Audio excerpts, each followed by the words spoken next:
Welcome to the webinar, Digitalization of Green Hydrogen Certification Processes, Green Proof for Hydrogen Value Chain. My name is Luana Alpongivanits, and I will be moderating this webinar today.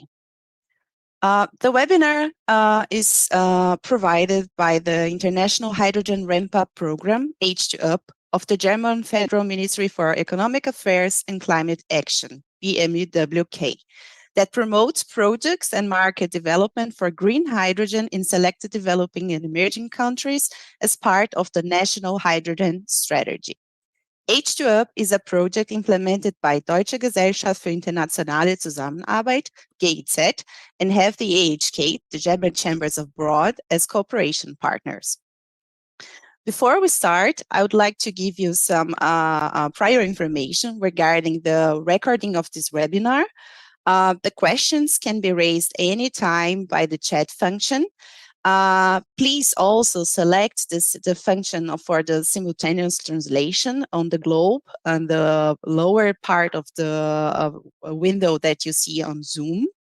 And presentations will be shared after this webinar at the portal H2Verdi. Starting with the agenda for today, we will start with an opening section, followed by the technical input EU perspective on GH2 regulatory framework conditions. Then we will have a panel regarding technical input, Brazilian perspective on GH2, Brazilian certification plans and activities, introduction and project background, PPP project, GIZ and SAP. Then we'll have a discussion with regards to in-depth analysis for green H2 certification processes in the EU, followed by a Q&A session. After that, we'll have a presentation regarding software architecture and digitalization friendly design, also followed by a Q&A session and a break of 10 minutes. After the break, we'll have a presentation regarding digital solutions for GH2 certification, followed by a Q&A session and the closing remarks. With this being presented, I am honored to call Mr. Dr. Christian Toros from BMUWK, the Federal German Ministry for Economic Affairs and Climate Action. He is head of the division for funding instruments and hydrogen initiatives for giving the opening session. Please, Mr. Dr. Toros, the floor is yours. Thank you very much, and good morning, good afternoon, and good evening to everyone in the audience. It's a great pleasure to open today's webinar and to welcome the over 200 registered participants from all over the world, from numerous private companies, public sector, and academia to our webinar. On behalf of Minister Robert Habeck, I would like to welcome you, but also the speakers of today's webinar, with big thanks to all of you for sharing your insights and ideas. Germany is aiming to become climate neutral by 2045. That's what we explained again at COP last week. Green hydrogen and power to X are central elements of getting the transition to decarbonize our hard-to-abate sectors where electrification is not possible. According to the recently updated National Hydrogen Strategy, we expect hydrogen demand in Germany about 95 to 130 terawatt hours a year by 2030. To cover the demand, the federal government is looking to establish an electrolysis capacity in Germany of at least 10 gigawatts by 2030. Local production of green hydrogen will cover roughly 30%, meaning that about 7% will have to be imported. And much more than this will ultimately be needed. Germany will not be capable of producing green hydrogen on its own in the quantities needed. This is quite clear. And it's also quite clear that we need an important strategy for hydrogen. We are already working on this, and the strategy will most probably be published by the start of next year. At the same time, we already started and continue to establish partnerships with countries in which hydrogen can be produced efficiently, and we aim to systematically develop green hydrogen projects and trade relations with partner countries as well as beyond the European Union. Germany's updated national hydrogen strategy continues to promote the development of a green hydrogen economy nationally and internationally. The national hydrogen strategy supports the development of markets for production and the use of hydrogen through specific measures. And my ministry, Federal Ministry of Economic Affairs and Climate Action, has initiated a number of initiatives in this regard. Firstly, we believe that the task ahead is a global one. International exchange and partnerships are of great importance for the creation of global markets for green hydrogen. Germany can build on what is democratized bilateral energy partnerships like one for political dialogue, also for helping companies to realize their projects. The second element perhaps here is the development of the hydrogen economy, which will only be successful with an active private sector to play a central role in project development, technology supply, investments, and more like.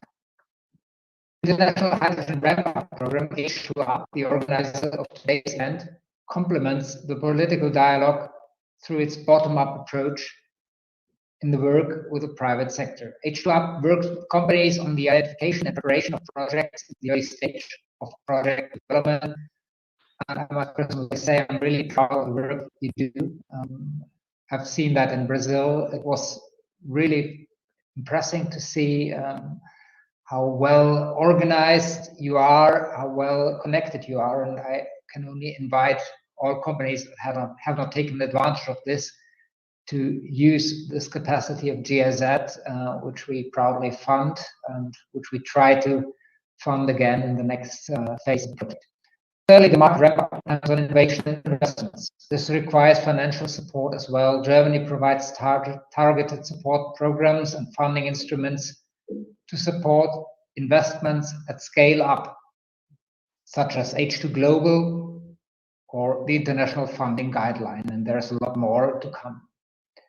Ensuring trust in the sustainability of hydrogen is crucial for all of this and is also a crucial policy objective, and even more so for the functioning trade of green hydrogen. For this, certification schemes play a pivotal role. This is also reflected in our national hydrogen strategy and in the outcome of COP28, both of where German government commits to support the development of a comprehensive European framework for sustainability standards and reciprocal acceptance of standards and certificates. The next contribution in today's webinar will dive into more detail on this. We are also working with different international bodies on harmonizing the approaches to sustainability standards with the intention to achieve mutual recognition of standards and respective certification schemes. Last but not least, a crucial step for ensuring robustness and trust and for raising efficiency in the certification is the digitalization of processes and information. My ministry and I personally are therefore supporting the H2UP cooperation project between GIZ and SAP, which is at the core of today's webinar, to identify the digitalization potential of certification schemes in Europe and Brazil, and the testing of digital solutions in Brazilian projects. This webinar will present the first results of this cooperation, and once again, I'm proud to witness the beginnings of this, which took place at the German-Brazilian economic exchange in early this year. I'm looking forward to today's webinar to jointly embark on the digitalization potential of green hydrogen certification schemes, which are a prerequisite for trading green hydrogen and its derivatives. And now I would like to hand over to the colleagues from HK Rio to moderate, and of course to the distinguished speakers the next again taking part and sharing insights. Thank you very much, Dr. Storos, for the greetings on behalf of BMWK. And as you mentioned, we'll move forward with the next presentation, or the first presentation of the webinar today, I would like to call Ms. Marina Paradella, independent professional, energy transition and hydrogen specialist, who will give us some presentation on technical input, EU perspective on GH2, regulatory framework conditions. Marina, be mostly welcome. Thank you. Sorry. I will, thank you, Loana. We will, as you say, make a brief overview of regulation in the European Union. Give me just a second. Can you see it? I hope so. Is it fine? Yes. Okay. So, as Luana said, we will have a perspective on the green hydrogen regulatory framework in the European Union. But let me start by saying there is no single regulation on green hydrogen in the European Union. So what we have to do is to search for the green hydrogen in the renewable energy framework. So if we go to Directive 2018-2001 called RED 2, and the newest, which is the called RED 3, we find that the green hydrogen is treated differently. There is no single treatment for hydrogen. Okay, we set apart blue hydrogen, which is within the package for the gas in the European Union. But if we look at the green hydrogen, we see that under the renewable energy regulation, it's in the group of renewable gas, and then we see it with the biogas and the biomethane. And on the other side, we see that hydrogen is treated within the renewable pool of non-biological origin, the so-called RFNBO, no? Non-biological. And then we see that it is treated together with the synthetic fuels. What's the difference? Well, there are many differences from the regulatory perspective when we look at it. But if we are talking about certification, we see that if we are talking about a renewable gas, we can get a warranty of origin, but it's for information purposes, see, for consumers. And it's under a book and claim principle. But if we look at the renewable fuels of non-biological origin, we see that the treatment is different, that we can get a certification of the whole chain of custody, yeah, under a mass balance principle. And I think that today, well, both systems will necessarily be approached, but we will concentrate preferably on the second one. Why? Because it's more complex. It's more complex, it's more comprehensive. And since the RED 3 is expanding the scope of the renewable fuels of non-biological origin to many sectors like industry, not only transport, but also industry, I think this is the horizon that we are looking at. Of course, after the RED 2, the European Commission was mandated to pass several what's called delegated acts that complements the directives. Sorry, I'm having some problems with my voice today. The delegated regulation 1184, which was passed in 2023, is the regulation that established the fundamental requirements for green hydrogen to be renewable. Why? Because it establishes the requirements that electricity has to meet for hydrogen produced by electrolysis, which is the green hydrogen, to be considered a renewable fuel of non-biological origin. We will not enter into detail on these requirements because they are quite complex. They will deserve a full webinar. But it's important to see that many requirements are imposed on the electricity, like mainly additionality. That means that the installation, the renewable energy electricity installation has to be almost at the same time as the electrolyzer. 36 months in a project is not a long time. There is also a temporal correlation on the production of electricity and the production of hydrogen, and a geographical correlation. So all these requirements impose very strong conditions on the project. They set conditions that necessarily restrict the possibilities for a hydrogen production project to be installed. And of course, its conditions affects the economic evaluation. So the hydrogen production project is necessarily restricted.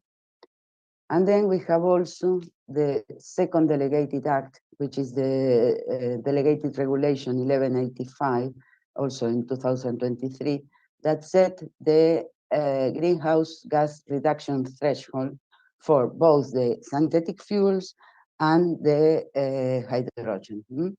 So I will not talk much about this because my colleagues will be expanding these ideas. It's mostly a technical matter, but we have to have in mind that the delegated regulation, that is the EUR regulation, already establishes that the emissions have to be assessed across the full life cycle of the fuels, from production to the end use. And there is already a threshold of at least 70% reduction in these greenhouse gas emissions compared to fossil fuels. As I say, I will not expand much on this because this will be next 2 hours. But it's interesting to see that there is still a lot to do. What are the challenges? What are the key issues that have to be addressed along that the European Union will be addressing along probably following years, but at least 2024? The key issue is that there will be a public database on renewable fuels and recycled carbon fuels. The aim is to have transparency, to avoid irregularities, the double counting, which is the main danger in this type of certification. So what are the main points that are already established in the RED 3? There will be, by November 2024, a union database by the European Commission, a general regional union database, in which the commercial operators, the owners of the projects, will have to provide data on the transactions they will be closing, and of course the sustainability characteristics of the hydrogen, including the emissions. All this data must be verified by certification, either under voluntary, and we will talk about this later on, or national schemes. What is not written here that there will have to be also interface interoperability with the warranty of origin registries, which are at national level. You remember that we were saying that the green hydrogen is also a renewable gas. So there is a complex interoperability between the union database and the information at national level within the European Union. And then there is also an optional national database that each member state can set. So what's the use of this national database at a member state level? It can be used by the operators for collecting and declaring the data. And that data has to be transferred to the general database, to the union database. So it will be, might be a very complex process within a country, in which the verification of the data may be carried out at national level and transferred to the union database. And all the national and the general union database have to be aligned and linked. Mm? So these are the challenges that we are addressing now at the European Union. And I think it's the main issue we will be talking about today. So I hope this helps to give the general framework on where we are now in the European Union, which is also, I know it's regional. Some other countries like Japan or of course, the United States are working on these issues too. But in general, the European Union is the pioneer on renewables, on hydrogen, on certification, on emissions, the emission counting. So I think we can take this as a first step at a global world level also, because many countries also pick our experience in the European Union as the precedent for their own developments. So on my side, this is this is a general overview. I hope it's useful.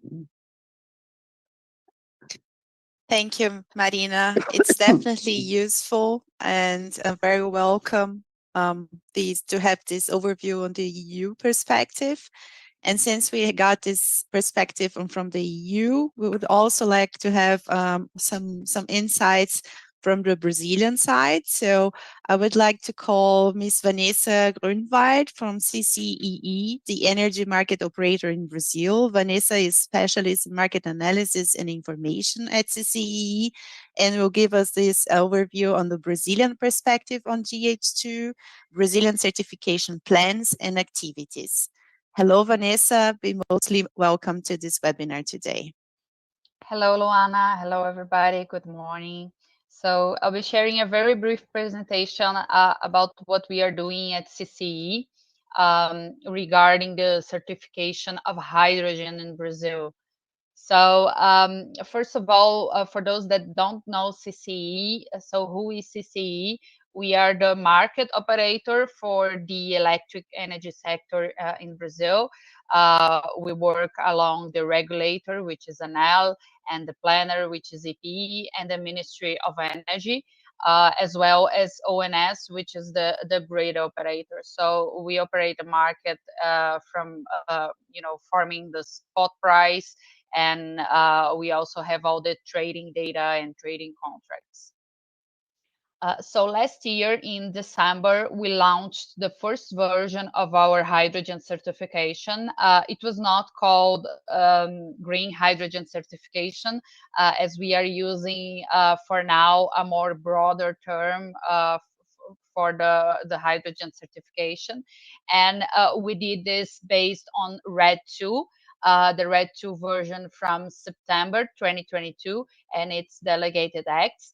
We used data that we have here in the chamber, such as generation data from the meters and consumption data also from the meters, and the contract information between the parties.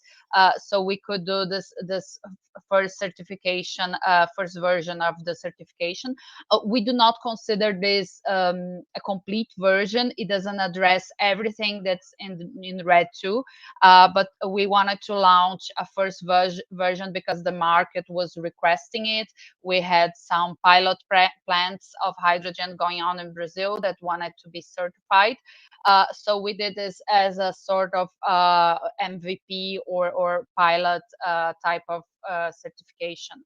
The information is all available in our website. So here you can check is cce.org.br.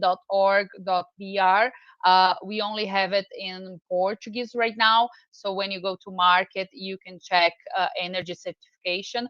We have manuals, you have all the procedure that is necessary to request such certification for Brazil for any type of hydrogen plant. So this is where it is available. And besides launching the first certification version, we are taking a part of many international debates on hydrogen certification. One of them is a working group at SIGRE that we are leading. So Brazil is leading this working group. We are also being participants in the advisory committee from the Green Hydrogen Organization, and we are a part of a partnership from the World Bank called H4D, so Hydrogen for Development. Those are some of the international initiatives we are taking a part of. And also national debates. So the national debates right now are going on, are very important, and they are quite strong right now. So we have the National Plan for Hydrogen, PNH2, and three law projects that are ongoing regarding to hydrogen and also hydrogen certification.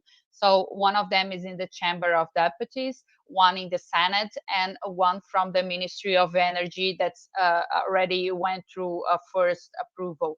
Um, so you might think, oh, three law projects. Of course, at some point they need to converge. We are not going to have three different laws regarding hydrogen in Brazil, so in the same country. So at some point we are going to see some convergence. These law projects, they already have many similarities, so many things in common, but a few points might be different here and there, or add more details, or have even different names, different given names. So we have these three law projects going on. It's worth saying that once we have a certain law approved for the hydrogen certification, we would be in a regulated market for the certification. What CCE is doing right now with the pilot version of the certification is a sort of voluntary scheme, right? Because since we don't have a law that is already being approved. We did a voluntary scheme ourselves, and that's why it was based in Europe in RED 2. And once we have one of these laws being approved, we might transition to a type of regulated market for this certification, and we would need to follow what is in this what is put in this law. We are contributing to all of them. We did our contributions to these three law projects that are going on, mostly in terms of the certification and in the governance required to certify a project. The next version of our certification scheme, it will be based on RED 3. And there are basically four criteria when we are talking about a RED 3 certification scheme. One of them would be more than 90% renewable generation in a specific bidding zone. And here it's also worth asking, what is a bidding zone for Brazil? That's also still in discussion. One hypothesis is to consider the bidding zone the entire national interconnected electricity system. So that would be almost the entire country. And another hypothesis would be to consider the subsystems or the submarkets, which we have four in Brazil. So we have north, northeast, center, west, and south. Those would be the four submarkets. And so this is still under discussion. If the 90% is met, it's not necessary to check PPAs for this certification and so on, and it's valid for 5 years. We believe that even if we choose a specific submarket as a bidding zone, we would still have a few regions in Brazil that would meet the 90% requirement, and that would make the certification much easier in the case of exportation to Europe. So the emissions also below 18 grams of CO2 per megajoule. And the third criteria for the certification would be constraint off. And the fourth would be a PPA with additionality, meaning it's a new power plant, temporal correlation, and geographical correlation. So all of them, we still need to discuss what is best to choose as bidding zone in Brazil. And so we are developing this second version of the certification based on RED 3, and also including ammonia. So it would be not only a hydrogen certification, but also an ammonia certification. Thank you very much. That was my presentation regarding what we have in Brazil, and I hope to see your questions. Thank you very much, Vanessa. We're looking forward for these new developments on the certification. And now that we had the perspective on the EU side and also on the Brazilian side with regards to the regulatory framework and certification plans and activities, I would like to call Mr. Dr. Markus Franke from GIZ. He's a project director and vice country director of GIZ in Brazil. And Dr. Markus Franke will give us an introduction and project background on the PPP project between the GIZ and SAP. Mr. Franke, the floor is yours. Yeah, thank you very much. And good morning, good afternoon. Hello to everybody joining today. Thank you, Luana. Thank you, Christian, for your perspective on the green hydrogen economy and green hydrogen certification from the German point of view. And that is interesting and very important, as still Germany is somehow leading internationally what is going on in this very new market. Marina, EU is at least as important and amazing what is going on, and how complicated all of this is in the EU as well. And specifically interesting was what we heard from you, Vanessa, concerning Brazil. And of course, I'm very much interested in all of this, what is going on there. And very good to see that even the first laws are now in preparation, and we will have a more settled system in Brazil as well. Yeah. There are a lot of publications and articles and studies going around about hydrogen certification. And we, in this project between GIZ and SAP, wanted to focus more on the aspect of digitalization.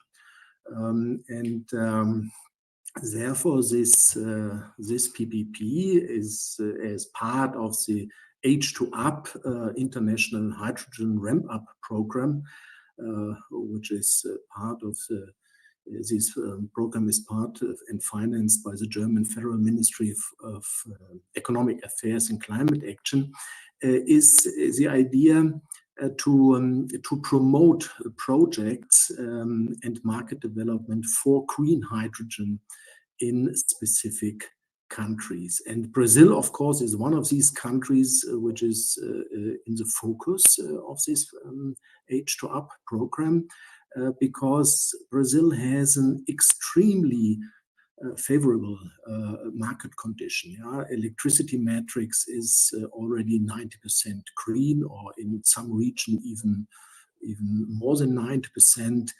Climate conditions are just perfect for solar and wind power, and the renewable energy price or cost for the production of renewable energy is one of the lowest worldwide. So all these preconditions are just perfect for the production of green hydrogen and the derivatives, and therefore it makes a lot of sense to as well have such a PPP in Brazil, looking at certification for national use, but as well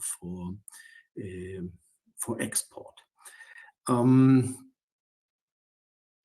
The certification project process is, as we already heard, and quite difficult and complicated procedure.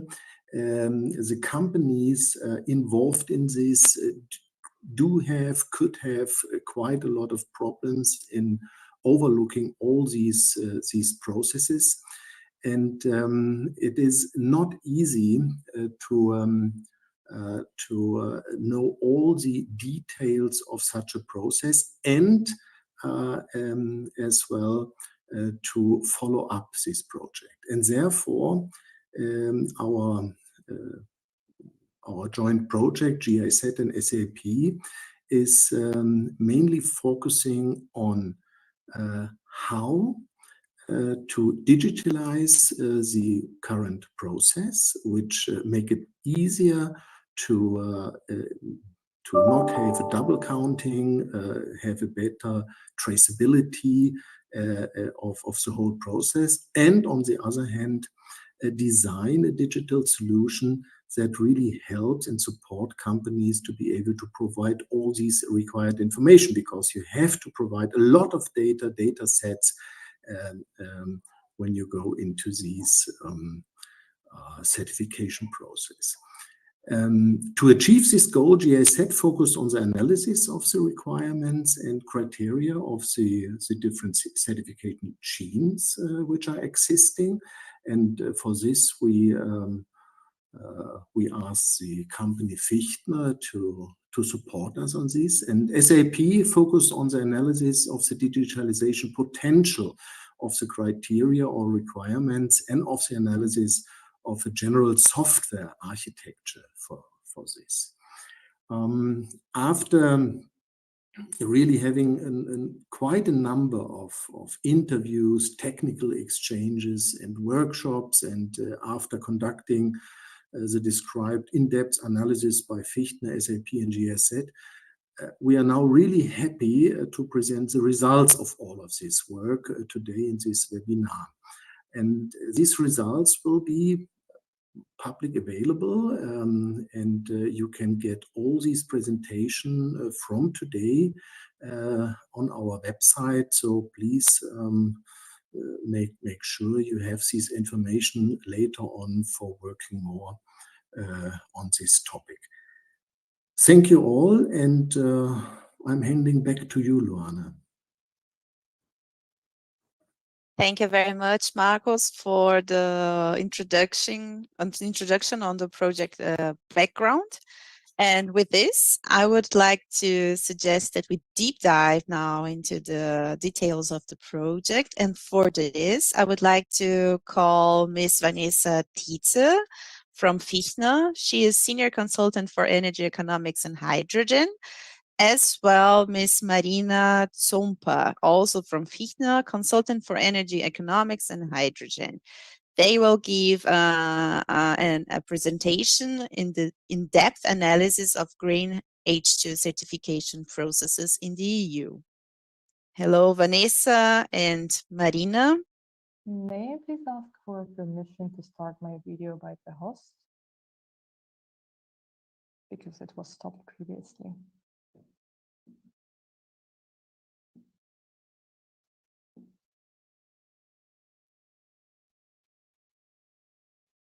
Thank you very much for your kind introduction. We are currently in the state wanting to share our presentation. Marina, could you please share our slides? A warm welcome from my side too. As our title suggests and was already announced, we have analyzed various certification processes available for the European market in detail. In our analysis, we have focused on what needs to be done in the process required to obtain and to issue certificates. In the following, we will provide an insight into the results of our study. We conducted the study on behalf of GIZ to support their private partnership with SAP. Therefore, in the project, we also closely cooperated with SAP.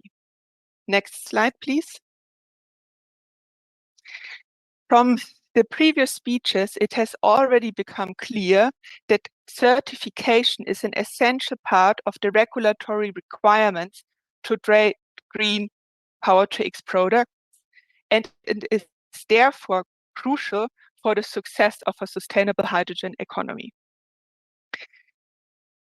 The governing aim of our study can be described threefold.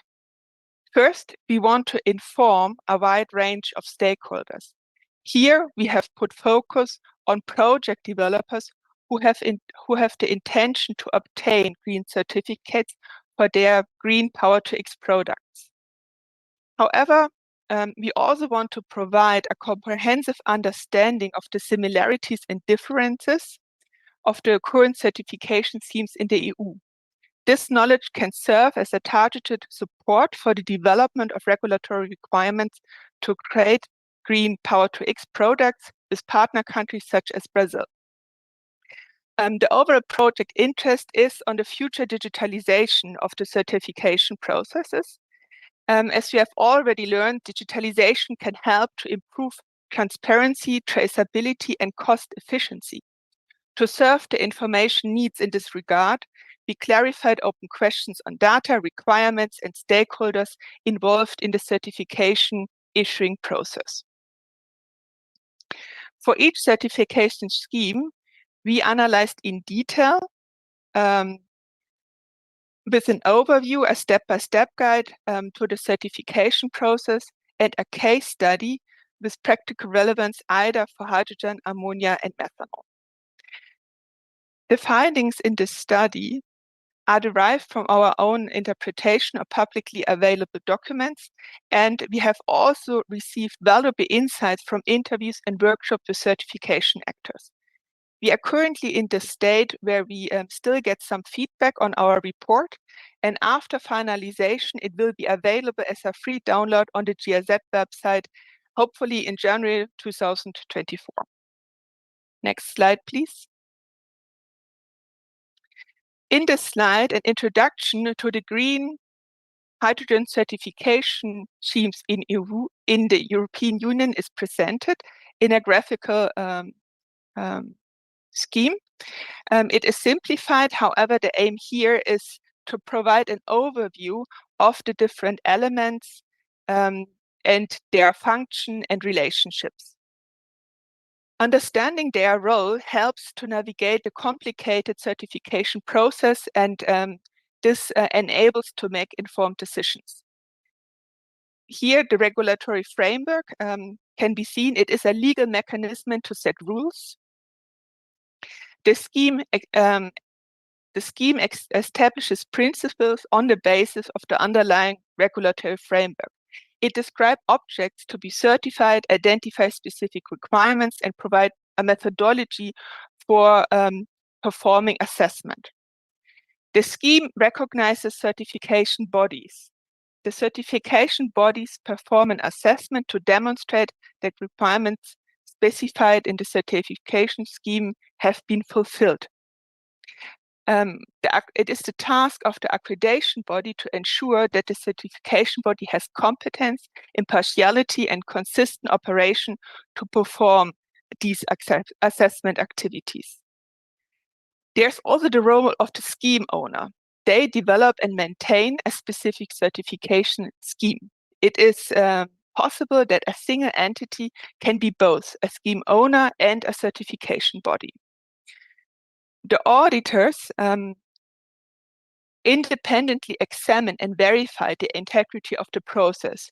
In doing so, they interact with the project developers who request product certification. It is quite important, especially in an evolving new economy, that there is trust in the system, since we want to make really sure that the green that the hydrogen is really green. So therefore, impartiality and credibility is established through this certification ecosystem with shared responsibility. Next slide, please. The transition towards a more sustainable economy has led to the development of different certification schemes. Each of them has their nuances, objectives, and operational modes, which can result in different practical implications for entities seeking certification. One of them is Certify. It was initiated by the European Commission and financed by the Clean Hydrogen Partnership. It offers reliable hydrogen certification schemes across Europe and supports market growth and managing certificate life cycles through a central European database. TÜV Rhineland has introduced a new practical specification for green hydrogen, the TÜV Rhineland standard H221 for renewable and low carbon hydrogen fuels. TÜV Rhineland can also act as an auditor for other certification schemes. ISCC offers a sustainability certification for all feedstocks across various markets. Depending on the target market, for sustainable product, a specific certification from ISCC is required. The system ISCC EU, ISCC Corsia Plus, and ISC Plus are mostly aligned. This means that a single audit can yield 3 certificates. TÜV Süd provides its own CMS 70 green hydrogen certificate in addition to external standard certificates like ISCC Plus and Certify. The first three schemes presented here were studied by us in detail. Here we also provide a step-by-step guide to the certification process. For the sake of completeness, we have also provided in our study an overview of TÜV Süd certification scheme. Next slide, please. At this stage, I am handing over to my colleague, Marina. Marina, the stage is yours. Thank you. Let's start by having an overview of the examined certification schemes, which you can see on the slide and on the table presented on the slide. The first row, which is in dark blue, it indicates the scheme owners, also known as the certification scheme providers. So we chose only those labels that can be and are the most relevant to what is considered green hydrogen within the EU. So the one that is produced with renewable energy sources. So the second line is indicating the hydrogen and green hydrogen certification labels, aka standards. We have Certify NGC, which stands for Non-Governmental Certification Scheme, which is their current existing operating scheme, TÜV Rhineland Standard H2.21, and ICC Plus standard, along with their additional add-on called greenhouse gas emissions, which is an optional add-on. And as has already been outlined by Vanessa Tizzo, we have also prepared another standard that is relevant to green hydrogen, which is TÜV Süd, and it has 2 labels which are relevant to green hydrogen certification within the EU.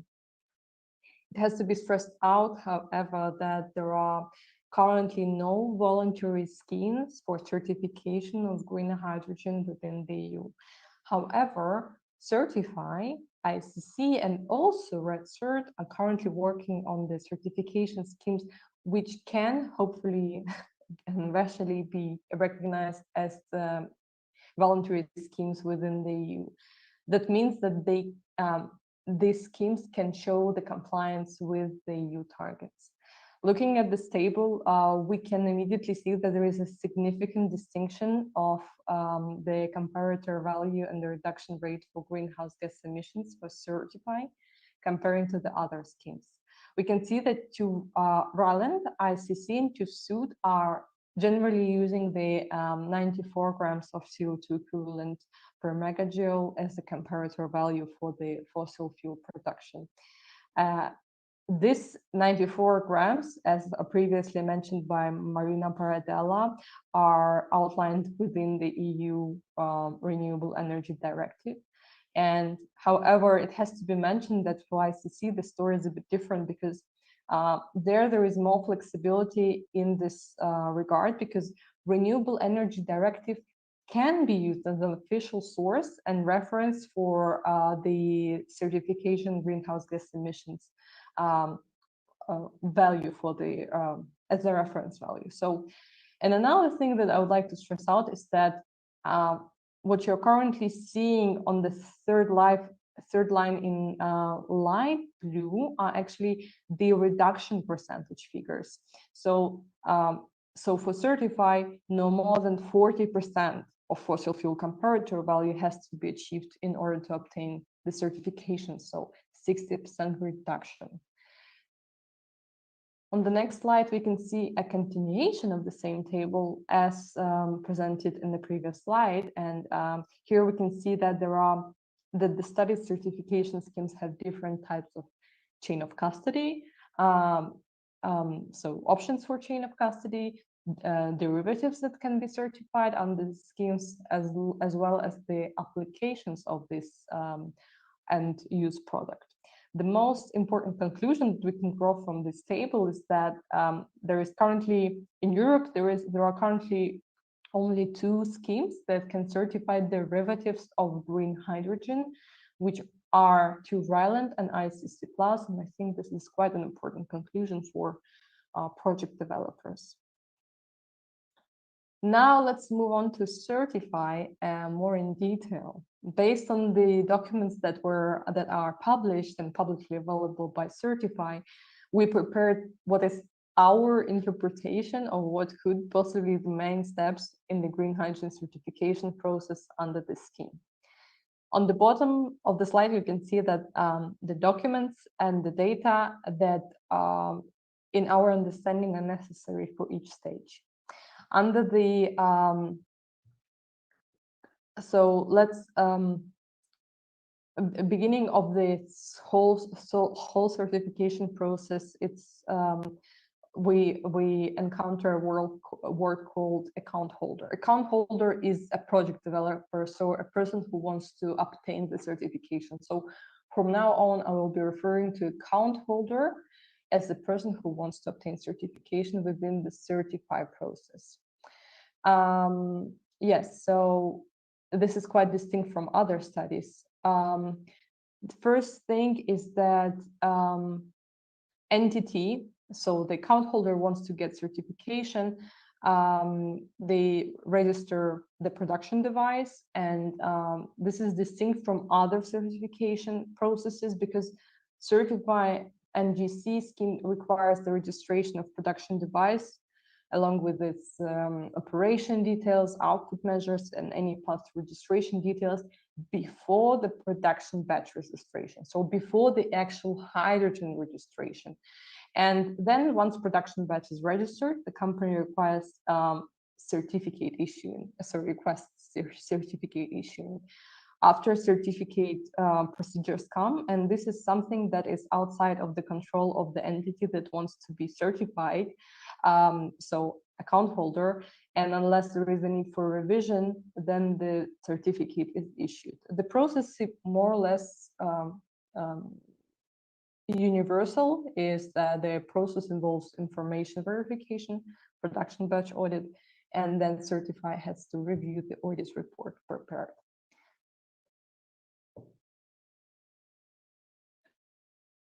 For our first case study, we have chosen a simple value chain in which hydrogen is produced and used within one country. This could be, for example, be Germany, but also Brazil.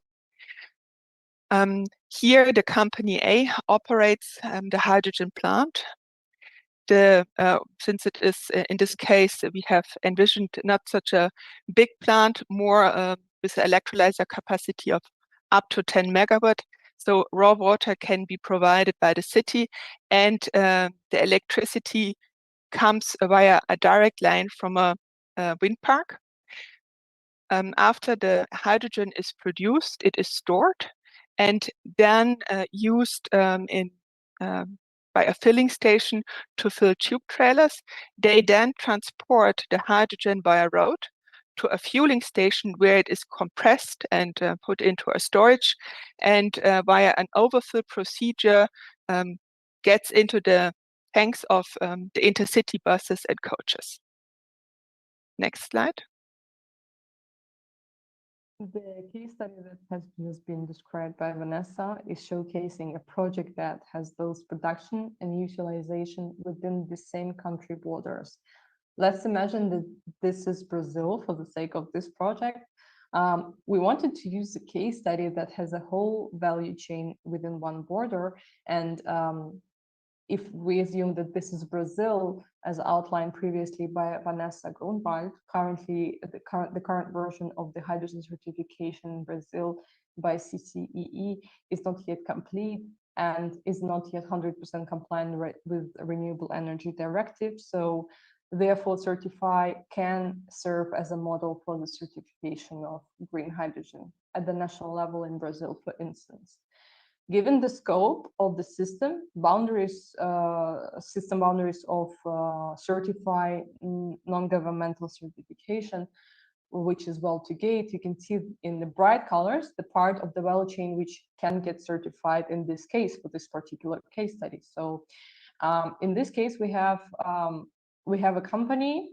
Let's imagine it's company A that wants to get certified.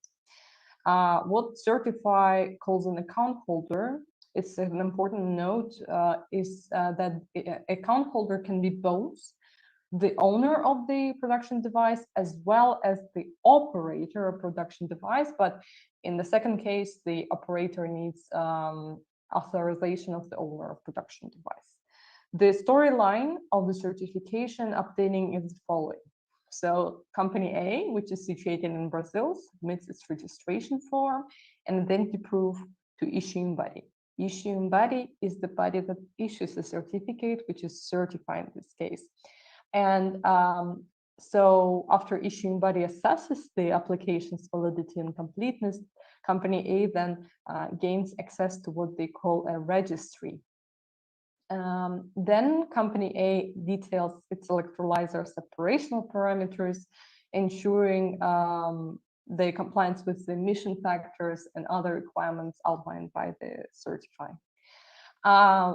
Then company A registered production batches. They provide details of the renewable energy sourcing through PPA in Brazil, which is the case in this case, and carbon footprint and emission factor, and the electrolysis processes.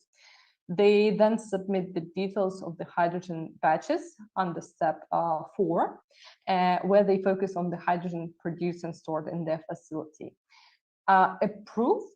Approved third party by Certify then reviews the company's production data, ensuring that it's indeed accurate. And under step 6 happens what is called a production batch audit. So the most important part for the project developer, where a designated auditor from certification body focuses on company's accuracy in registering its hydrogen batches. So Certify reviews the audit report. A very important part here is that they have to match it with the registry that we previously mentioned, because they have to ensure that no duplicates are there in order to avoid double counting, as outlined by previously by Ms. Paradella. That is quite a big issue currently with certification. And then issuing body, so Certify, also cross-references other registries, once again, to prevent double counting, so prevent duplicate certification issuances. Finally, company A obtains their well-deserved certificate under Certify, which is then issued under the name of company A. So TÜV Rheinland has issued a new version for its standard for green hydrogen earlier this year. And this resulted in the fact that actually TÜV Rheinland is very well aligned with the delegated acts of the Renewable Energy Directive and the Renewable Energy Directive itself. The process begins with the presentation, a preparation of the certification process through the identification of the certification scope. So the client has to choose where the certification scope ends, and the choice of possible add-on certification process, and which we will talk about later in the case study. This extends to subcategory identification, product carbon footprint calculation, and submission of the document to TÜV Rheinland. TÜV Rheinland then verifies the information, conducts an audit, and then reviews the audit in order to issue the actual certificate.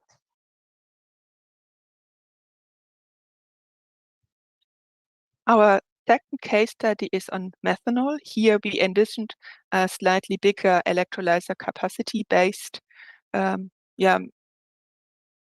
100 megawatt. This is also the reason why we have decided that raw water in this case is taken from a river and electricity is sourced from the grid via a PPA. It is produced by wind and sun. After the hydrogen has been produced by the electrolyzer, it is compressed to reactor inlet pressure and converted to methanol. As a feedstock, we used carbon dioxide, which was captured from flue gas of a biomass plant. With this example, we wanted to demonstrate circular economic practices. The methanol is afterwards stored and transported and distributed via methanol tankers on a local railway network just for a short distance to a port, where it is then loaded on a methanol tanker and transported to Germany. Here in the port, it is directly used as a fuel for cargo ships. Next slide.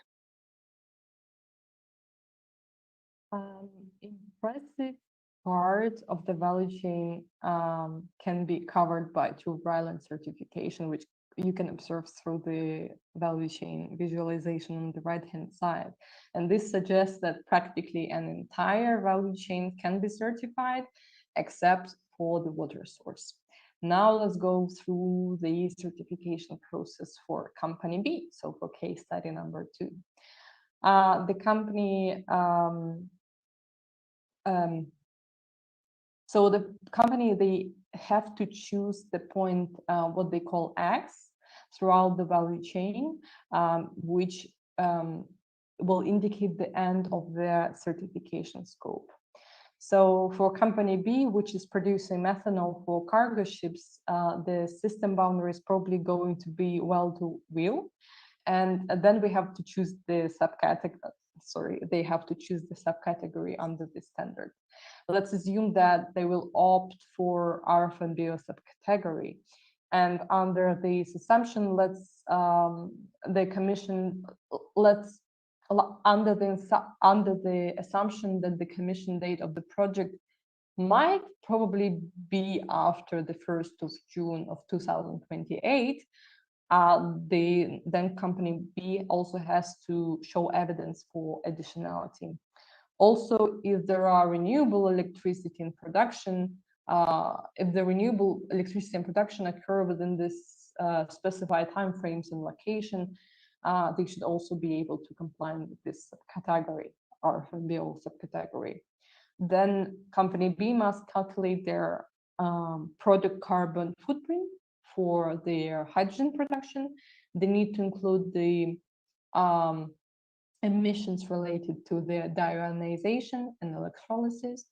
And the main emissions would actually come from water treatment process and biomass plant where biogenic CO2 is captured. Company B end product is the hydrogen derivative, which is methanol, meaning that they will also have to calculate the product carbon footprint for methanol. They will need to ensure that CO2 source for methanol production, so from biomass plant, actually falls under the allowed list of CO2 sources. The CO2 sources outlined in red and its delegated acts. So for also additionally, the synthesis energy required for methanol production must also be accounted in this case. Under step 4, company B submits their evidence on renewable electricity, and then upon submission of their documents to Ryland then takes over and they conduct a desk research on the provided material and an audit, and then they will match company B data against the certification standards, ensuring that everything aligns properly, and eventually, hopefully, they will issue the certificate. Now let's move on to the ICC Plus certification process. we can immediately see that the process entails a much broader number of steps. However, this also depends on the interpretation of the steps, which we'll also talk about later in our findings. What makes this process especially distinct from other certification processes that we studied is that ICC delegates both the certification process and the issuance of the certificate to the recognized certification bodies. So they do not issue the certificate. The certification body, unlike for other schemes, that issues the certificate. And these certification bodies can and are actually selected by their project developers, so the client. And ICC Plus certification scheme has also been designed to cover the journey from conducting an initial risk assessment to finally achieving ICC certification.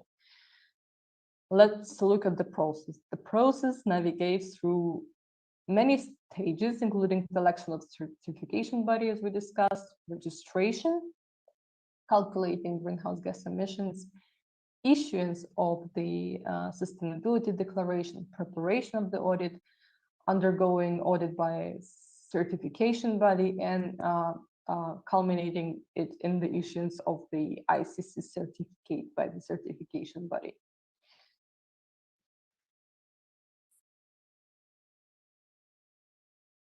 The last case study is now on ammonia. Here we have envisioned an even larger electrolyzer capacity above 500 megawatt.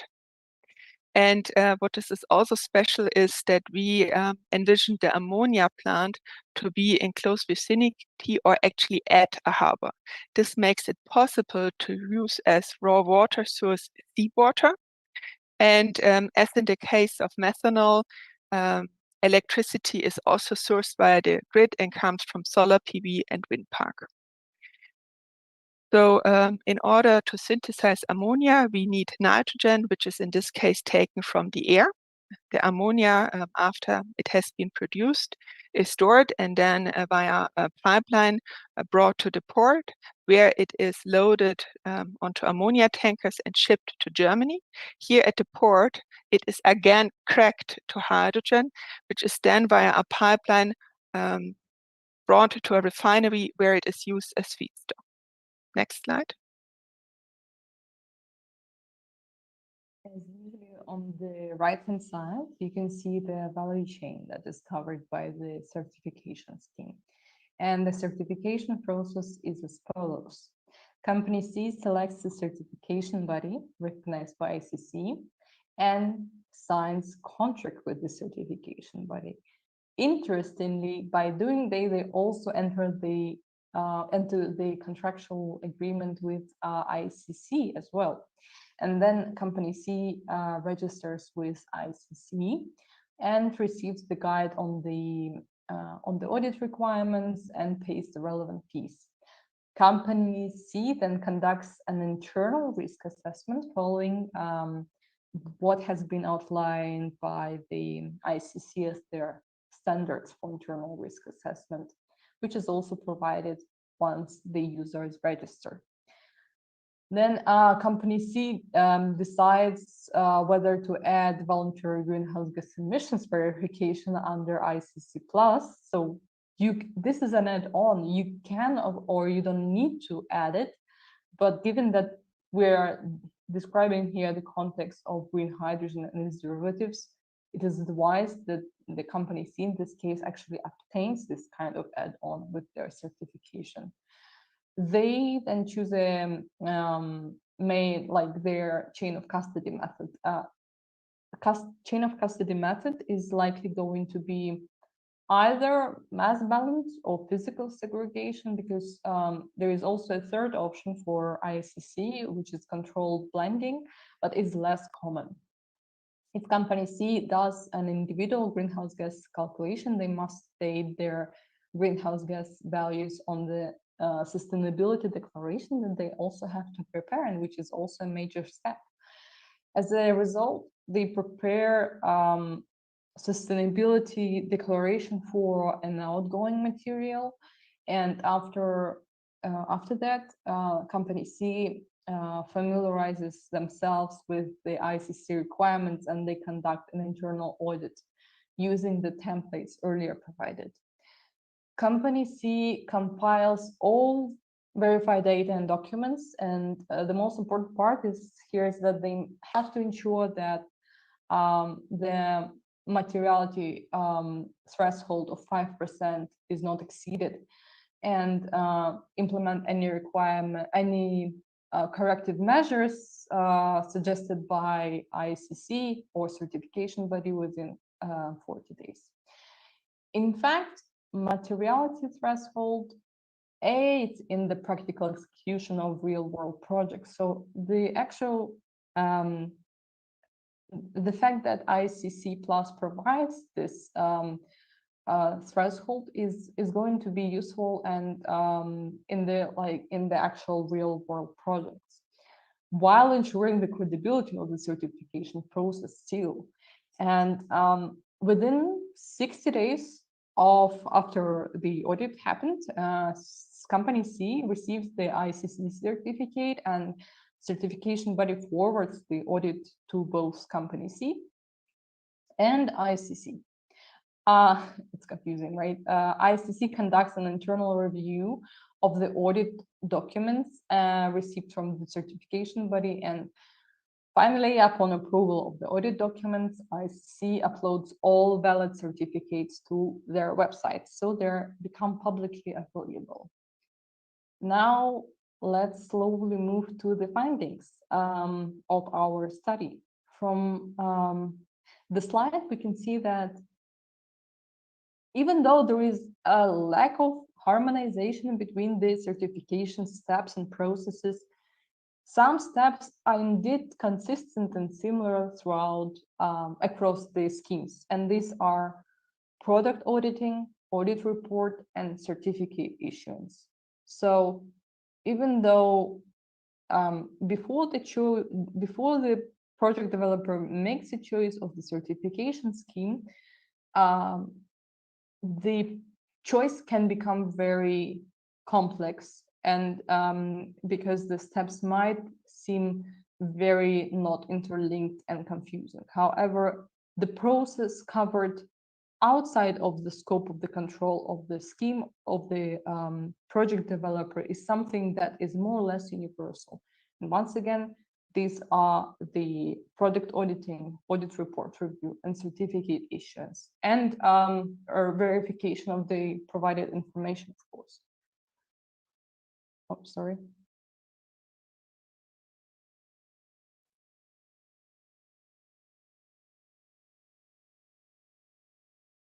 So another big and prominent observation that we made across the schemes is that they have very different system boundaries, and this can be observed in the figure on the slide. For instance, some certifications might emphasize a cradle-to-gate approach, focusing on processes from raw material extraction to the point the product leaves the manufacturing entity. So what does it mean for project developers? It means that actually the variations in system boundaries can also be an opportunity, because it means that they vary on their applicability to the certain case, to the certain project, and that makes it possible to tailor these chosen certification scheme to specific context and user needs, so the needs of the project developer. And let's talk about other findings and their implications on the project. First of all, there is quite a variation in the description and emphasis of certain stages. This can mean two things for project developers. First of all, there is a need for a very thorough understanding of specific steps involved in the certification process, because this is something that would be required for a project planning. And the second thing is that this may also entail some operational modifications that may become unavoidable in this case. The second distinction across the schemes and what it means is that there are different levels of focus and methodology and sustainability considerations. This means that certification schemes have actually little focus on indirect emissions. And this is something that is actually universal for the schemes that we examined.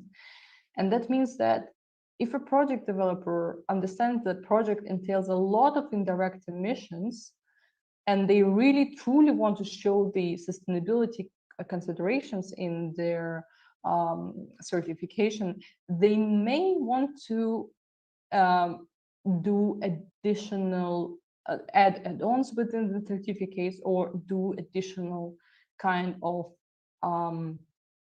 statements in regards to sustainability. The second implication is that certification schemes often, or actually always in this case of studied schemes, overlook the water source sustainability, which is major for green hydrogen certification because of the process that it entails. Another, finally, the number and detail of guiding documents that are publicly available is very different across the schemes. And what does it mean for the project developer? So the access to information can be good and can be actually a bit of a challenge, because access to information, it means that there is a transparency involved. It means that the project developer can actually make an informed decision making. However, when there is too much information and it's not very well, the abundance of this information can lead to complexity if this information is not managed very well. All in all, this means one major thing. Unfortunately, later adjustments to project administering required to meet certification criteria can be very costly and time-consuming to implement. And finally, over to Vanessa. We have now reached the end of our presentation. Thank you for your interest and attention. If you have not already done so, you can now post questions in the chat for the question and answer session. However, at this point, it is of importance to me to emphasize that we have done the best from our side in our study to present a comprehensive understanding. However, the dynamic nature of the industry means that regular updates and revisions will be pivotal to maintain relevance and accuracy. So we therefore invite readers of our study to approach this document as a starting point, a base for further collaborations and discussions on the path ahead. Thank you. I now hand over to Loana. Thank you very much, Marina and Vanessa, for the presentation of this in-depth analysis. Really interesting. And yes, we got many questions that we will unfortunately not be able, due to the time, to answer to all of them, but I think we can manage to reach the questions afterwards to you. And I would suggest I will raise 2 questions that we received. The first question is, what are the use cases for book and claim certificates for hydrogen? Why would a company, for example, a green steel producer, buy guarantees of origin? Are they required in sustainability reports, for example, CSRD? This was the first question that I would like to forward to you.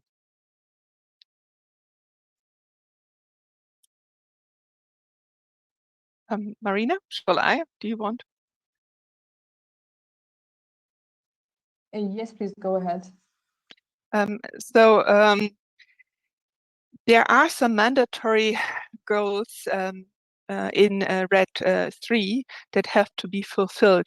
And in order to provide the evidence for target compliance, we need to use a mass balancing approach. So a book and claim approach for guarantees of origin can only be used for a customer, to show the customer a certain, or to inform the customer that a certain share of green hydrogen, for example, has been reached. So this or cannot be used for a mandatory target. Okay, thank you very much, Vanessa, for this clarification. And the second question is, what about the sustainability criteria? In some areas, this will be critical, for example, in water strain areas. Can you comment on this? This was exactly one of the findings. Unfortunately, the study certification schemes have not shown the whole scope of the sustainability criteria coverage.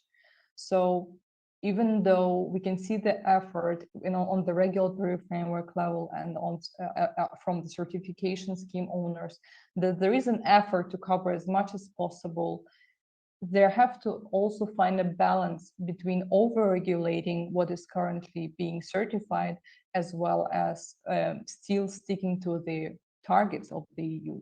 So the sustainability, yes, indeed, the criteria does not currently cover the whole scope of what could be and should be covered, especially for water, as I previously mentioned. However, this is as it is currently. Perhaps we will see the changes in the forthcoming certification schemes, which can also be used as voluntary schemes with the EU. Thank you very much, Marina, for addressing this issue. And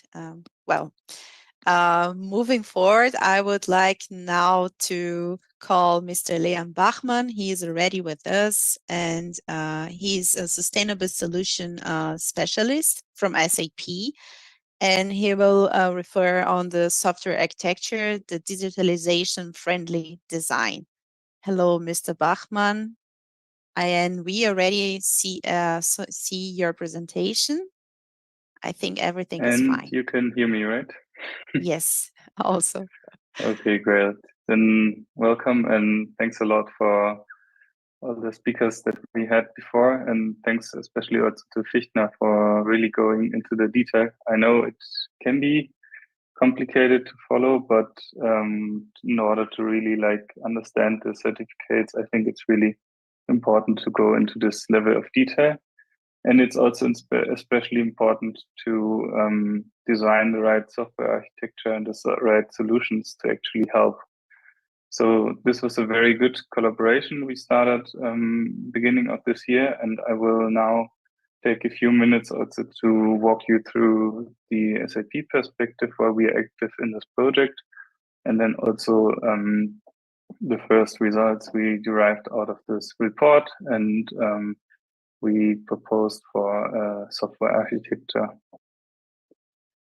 Starting with our agenda at SAP, I think it's probably very known for you that we are working with sustainability quite a long time already.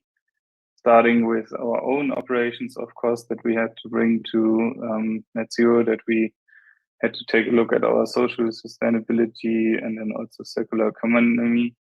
But we saw quite a big leverage in helping our customers to actually become more sustainable by providing them with software.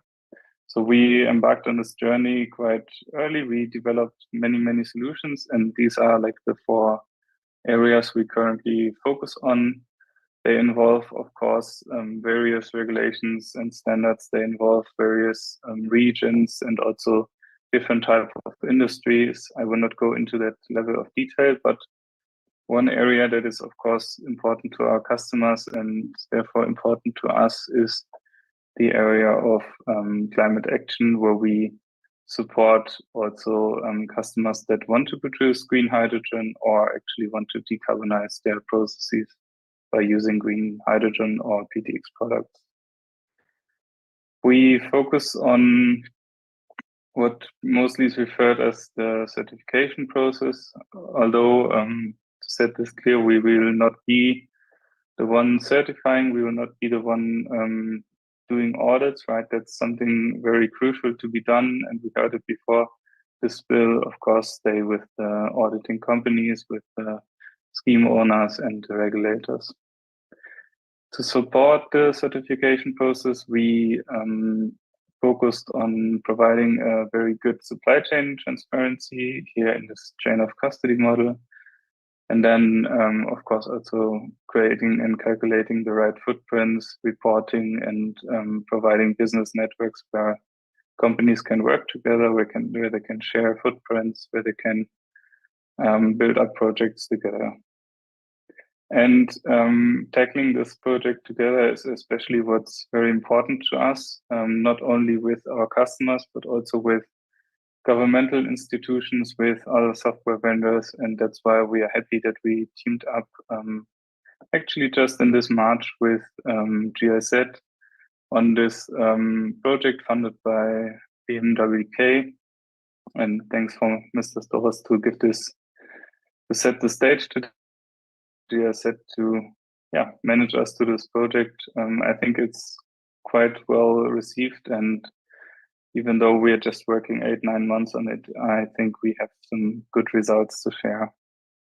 This is the signature in Brazil just in March this year, where we had our board member Sabine Bendig and also GIZ and BMWK representatives kicking off the project. We defined it in 3 major steps. The first one you saw right now. It's a very comprehensive analysis of all of a few certification schemes, where we then were able to derive software requirements, so generic ones, and then come up with generic proposals that will solve, or hopefully solve, some of the requirements that we saw before. Let's take a look at the results. I think this is one of the results. We know it's a very complex system. It involves many actors, and they have to work quite well together. They have different tasks. They have different data they need to connect, they need to access, they need to audit. And all this is not what I'm going to go through today, but it shows you that it's a very complex system where a lot of data has to be shared, has to be accessed, and has to be provided in order to get a certificate granted. I took the report and we derived some of the few requirements for relevant for our software. However, this of course is not everything that is in the report, right? There's many more results in the report, so I suggest you to read it afterwards. Of course, very important is the product footprint, right? There's a good alignment, I think, on the standards to be used. We heard it mostly scope 1 and 2 emissions. We heard that some require carbon, some others also take a look at the full GHG emissions. And there's different tracking models allowed or not allowed or optional. And then there's, of course, a big topic for data that you need to prove the energy you're sourcing with PPAs, with guarantees of origin, with, of course, metering data, with timestamps for the bidding zone, and so on. Of course, it also involves many data from the production itself, from the storage, from the conversion, everything that takes company border, right, until the gate. And this could be, for example, information about the production device, about how you operate it, about any modification, about the batches itself, and so on. Then we have other data that is also important to report to the certification bodies or also to your customers or suppliers. These can, for example, involve emission factors and data from waste or upstream emissions. And then I said it already, this is just a quick snapshot on like what the results and the requirements are actually in this report. So there's many more that may be also important for you. And now we took these requirements and we came up with a basic software architecture that could help customers to tackle these problems. Of course, different customers have different requirements. Some fields might be more challenging, some others might be easier to handle. So this is, of course, just a proposal for you to work with and to start a discussion. At the very start, I think there's this footprint calculator, this footprint management tool that companies will need. And it, of course, involves the calculation, but also the inventory. Then it should connect to the emission factors. It needs a good footprint calculation also for the transport upstream and downstream. It, of course, has to be connected to the tracking model where you have the mass balancing, where you track the certificates. And it, of course, is also, especially in the European region, very important to be connected to the reporting line, right? Where you not only report on your product footprints, but of course, most importantly, also on your corporate footprints. And there's various standards out there that actually software can help to meet. Then I think the foundation for calculating a footprint is a lot of data in ERP systems, and as well as other data sources such as emission factor databases, but also maybe other ERP systems or your supplier data. And the supplier data, where either you bring data to your customer or your supplier brings data to you, is something very important where we really need to see a standardized exchange mechanism, and we kicked it off with one of them. But this is, of course, an open API tool where you really need to share the data along the value chain. And then lastly, we have two boxes that are relevant already quite a long time for our customers, not only in hydrogen, but of course will still be important for hydrogen customers. First one is about environment, health, and safety. So a lot also about your worker safety, how you handle the hydrogen, how you handle the machinery. And then, of course, talking about machinery, the way how you actually maintain and manage your assets in an intelligent manner. And with this software architecture, I will then hand over to Joanna, but also hand over to a quick coffee break, I think, afterwards. And then we will afterwards deep dive into a few proposals and demos for these solutions. So Joanna, Luana, over to you, sorry. Thank you very much, Leon. No problem. Thank you so much for this first introduction. And I'm not seeing any questions so far, so I would suggest we go now to a short break, 10-minute short break, and then we move on after this break with your second presentation regarding the DG2 certification. Okay, so thank you very much, and we'll be back in 10 minutes.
Let me check the technique. Fernando.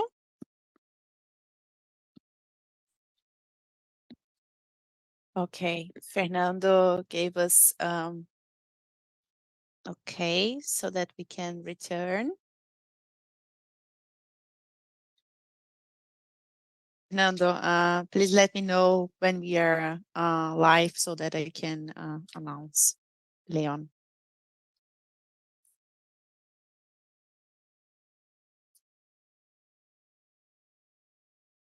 Okay, so we are already live on YouTube. So welcome back after this short break.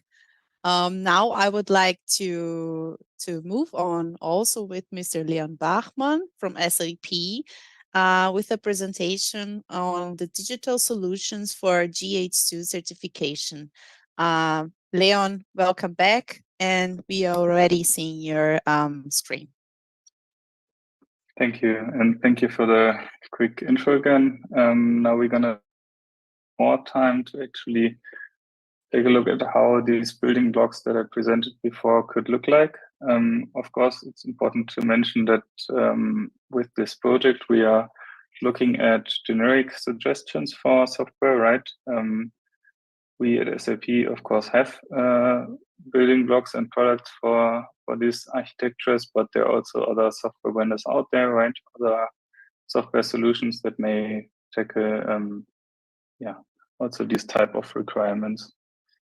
I want to start with the topic of tracking and mass balancing the amounts of green hydrogen, of PTX products, of the certificates.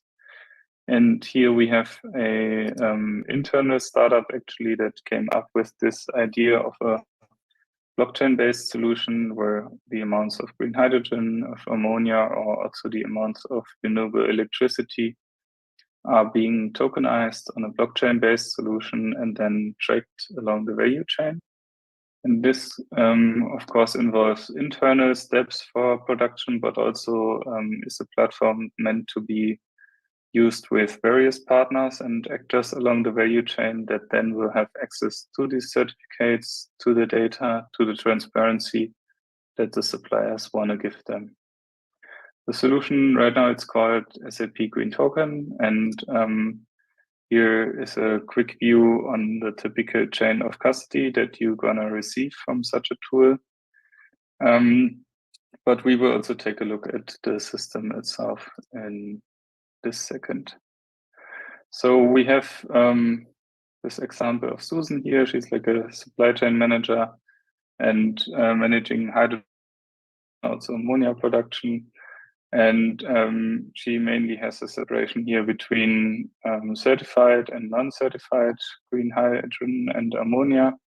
And she can see like whatever is on stock. She can see, for example, I think this 18,000 kilograms of liquefied ammonia here.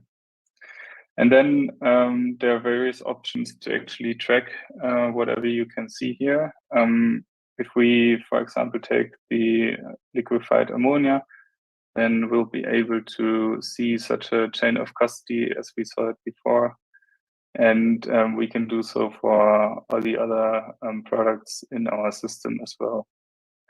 To access the chain of custody, we just go on the track and trace mechanism. We can see and drill down here on the different steps or locations even that we use to produce, and we can come up with this graph that actually shows the data, that shows also the different steps and shows the amount of conventional and certified ammonia involved. Next, to actually check whether it's certified and to actually come up with the right data to get a certificate, we were talking a lot about the CO2 footprint and other footprints that we require to achieve a certain certificate and to prove that, for example, we have a certain reduction in our emissions for this hydrogen. And that's what we currently tackle with SAP Sustainability Footprint Management. This tool focuses on the calculation of corporate but also product footprints. And it, of course, starts with a very big data source with the company's ERPs, with other systems that the system can pull data from. So this is what we refer to as record. So bringing all the right records together and getting information about how the product has been produced, to then map it with the right emission factors, with the right other data, and come up with a first footprint, right? And then very important is this energy modeling flow, right? This is for hydrogen producers, for PTX products, very important, so that you can really map the right meters and the right energy flows with the right production steps, right? And for example, connect renewable electricity with your electrolyzer.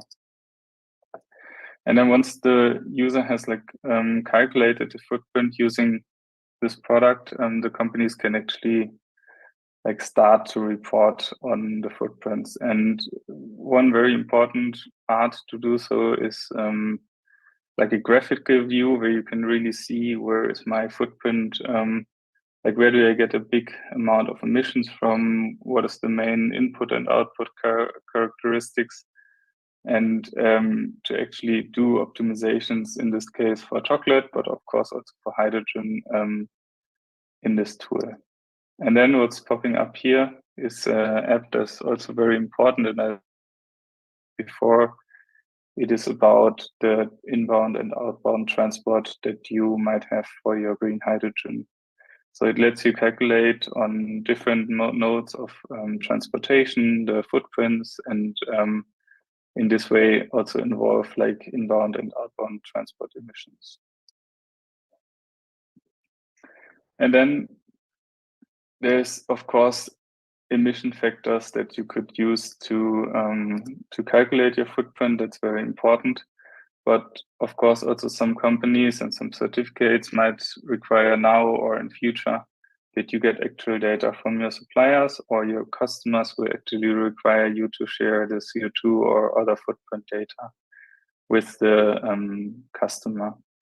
And that's where we have a very open API-based tool, which essentially lets you share all the footprint that you have calculated, lets you also request footprints from your suppliers, but it's quite a powerful tool to actually come up with the right calculations for your footprints. And then also, especially for, let's say, the ones importing hydrogen, or for the ones that actually produce large amounts of energy, they have to share footprints to different receivers, and this is a tool that enables this type of sharing.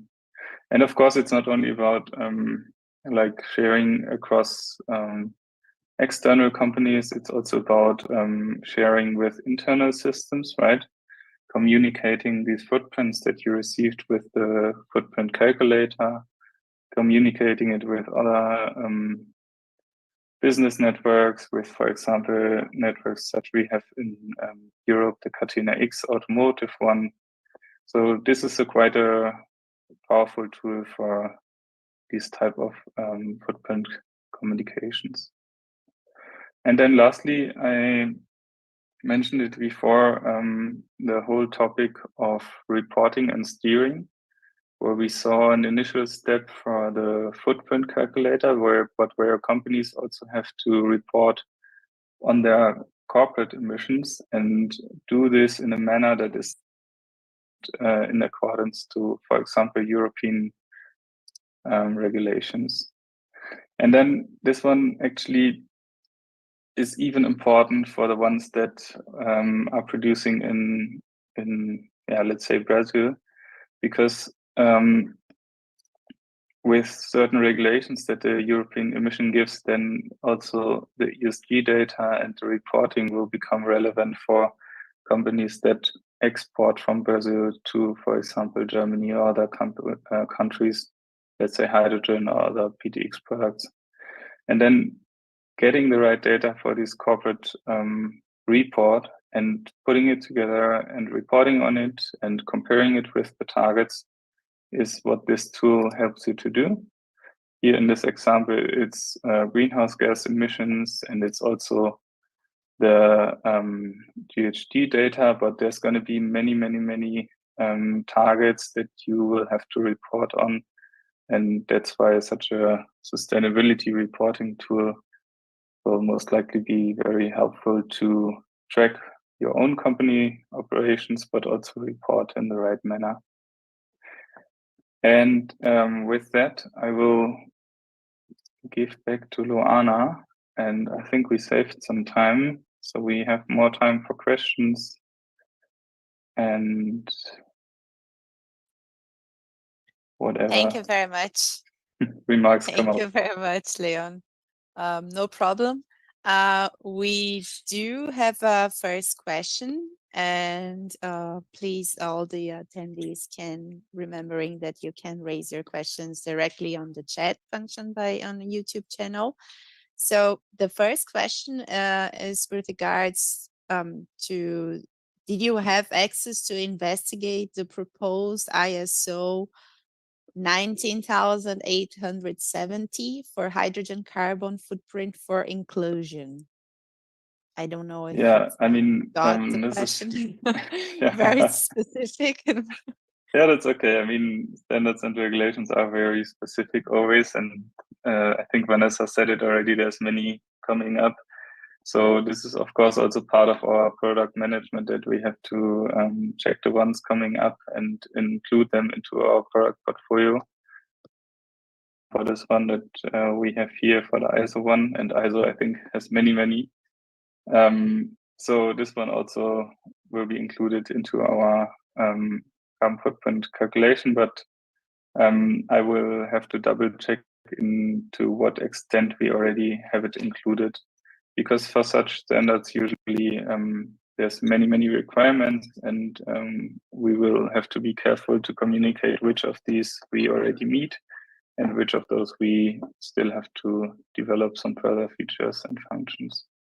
So I will be also happy to bring this question with a more accurate answer after this call.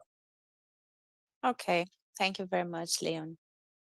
Do we have more questions from the attendee side, or even maybe from the panelist side? Feel free. Let's give them some time.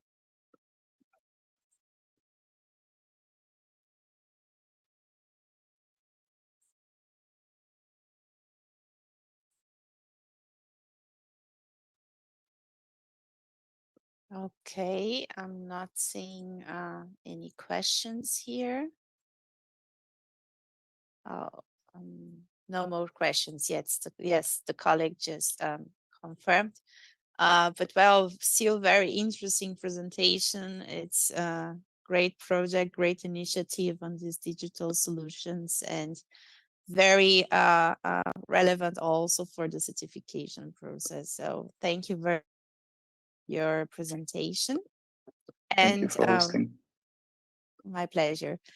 And with that being presented, so to say, we will move then to the closing remarks with Dr. Markus Franke from the GIZ. Markus, hello, he's already with us. Hello. Yep, I'm here. Yeah, thank you very much, Luana. And thanks all the speakers and presenters for your inputs. Looking at all the participation, I think we are in an area where still a lot of work need to be done, and a lot of questions are still open. But this was, I would say, a very important step in this journey. So thanks again to everybody. After presenting these results of this first phase in this project, we like to give you a bit an outlook what is coming now. So after these first results as a PPP project, we would like to go into a further deep dive of this topic under, let's call it, real conditions with all the important stakeholders. And for that, we will have between January and March next year quite a series of bilateral meetings and smaller work. And in parallel, we will continue with our ongoing discussion about the potential second phase of these pilot solutions in concrete hydrogen producing projects, bringing together again all the important stakeholders of such projects. So these are more or less the next steps, and I hope you all will be a part of this. Maybe important as well, as a final remark, I mean, we are very much interested in cooperation. So whoever would like to cooperate with us in this project, in this area, please get in contact with us. We are absolutely happy about this. All these presentations and the reports will be available on our website or in these channels where we are normally spreading our information. And yeah, we hope this was interesting for all of you. Thanks again for everybody participating, and see you next time. Bye.